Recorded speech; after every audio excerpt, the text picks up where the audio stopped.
नमस्कार दोस्तों, कैसे हैं आप सभी। आशा करती हूँ आप सभी स्वस्थ और खुशहाल होंगे। आज मैं आप सभी के समक्ष गरुड़ पुराण के बारे में जानकारी लेकर आई हूँ कि गरुड़ पुराण में मनुष्य के जीवन को लेकर कई बातें बताई गई हैं कि क्या होता है जब कोई जीवित मनुष्य गरुड़ पुराण का पाठ करता है। तो श्रवण करते हैं गरुड़ पुराण के विषय में जानकारी। गरुड़ पुराण के बारे में आप सभी तो जानते ही होंगे। यह पुराण भगवान विष्णु की भक्ति और उनके ज्ञान पर आधारित है।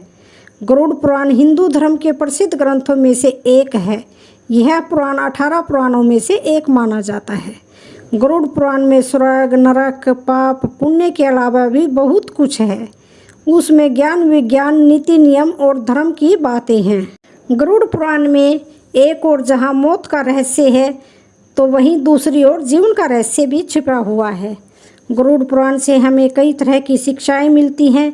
गरुड़ पुराण में मृत्यु के पहले और बाद की स्थिति के बारे में बताया गया है, परंतु अक्सर इस पुराण के बारे में सुनने को मिलता है कि किसी भी जीवित मनुष्य को इसे नहीं पढ़ना चाहिए।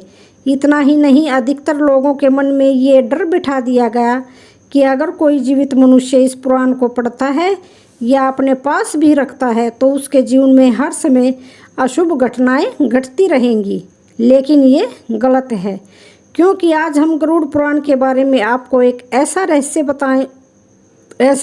बताऊंगी जिसके जानने के बाद आप इस भय से मुक्त हो जाएंगे कि जीवित मनुष्य को यह पुराण पढ़ना चाहिए या नहीं पढ़ना चाहिए। गरुड़ पुराण में विष्णु भगवान और उनके वाहन गरुड़ के बीच हुई बातों का वर्णन किया गया है। तो अक्सर यह देखने को मिलता है कि जब किसी परिवार में किसी की मृत्यु हो जाती है या कोई मृत्युशैया पर होता है तो गरुड़ का पाठ करवाया जाता है, और यही सब देखकर लोगों के मन में भय बैठा हुआ है कि जीवित मनुष्य गरुड़ पुराण का ना तो पाठ कर सकता है और ना ही इसकी पुस्तक अपने पास रख सकता है। सच तो यह है कि गरुड़ पुराण के शुरुआत में ही इसके पाठ करने से संबंधित महात्म्य के बारे में बताया गया है, जिसके अनुसार यदि कोई जीवित मनुष्य अपने जीवन में इस पवित्र पुराण का पाठ करता है उसे विद्या, यश, सौंदर्य, लक्ष्मी, विजय और आरोग्य के विषय में ज्ञान की प्राप्ति होती है। जो मनुष्य इसका नियमित पाठ करता है, सुनता है, तो वो सब कुछ जान जाता है कि अंत में उसे सर्व की प्राप्ति होती है या नहीं होती है। जो मनुष्य एकाग्रचित होकर इस महापुराण का पाठ सुनता है या सुनाता है, जो इसको लिखता है अथवा लिखाता है या पुस्तक के रूप में इसे अपने पास रखता है, वह यदि धर्मार्थी है तो उसे धर्म की प्राप्ति होती है, और यदि वह अर्थ का अभिलाषी है तो अर्थ को प्राप्त होता है। जिस मनुष्य के हाथ में यह महापुराण विद्यमान है उसके हाथ में ही नीतियों का भंडार है। जो प्राणी इस पुराण का पाठ करता है या इसको सुनता है वह भोग और मोक्ष दोनों को प्राप्त कर लेता है। इस महापुराण को पढ़ने एवं सुनने से मनुष्य के धर्म, अर्थ, काम और मोक्ष इन चारों पुरुषार्थों की सिद्धि हो जाती है। इस महापुराण का पाठ करके या इसको सुनकर पुत्र चाहने वाले को पुत्र मिलता है तथा कामना का इच्छुक व्यक्ति अपनी कामना प्राप्ति में सफलता प्राप्त कर लेता है।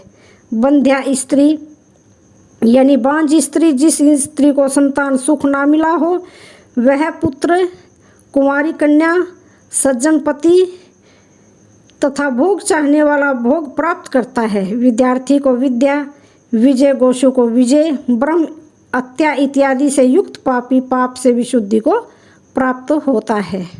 जो मनुष्य इस महापुराण के एक भी श्लोक का पाठ करता है वो उसकी अकाल मृत्यु कभी नहीं होती। इसके मात्र आधे श्लोक का पाठ करने से निश्चित ही शत्रु का नाश हो जाता है। इसलिए यह गरुड़ पुराण मुख्य और शास्त्र सम्मत पुराण है।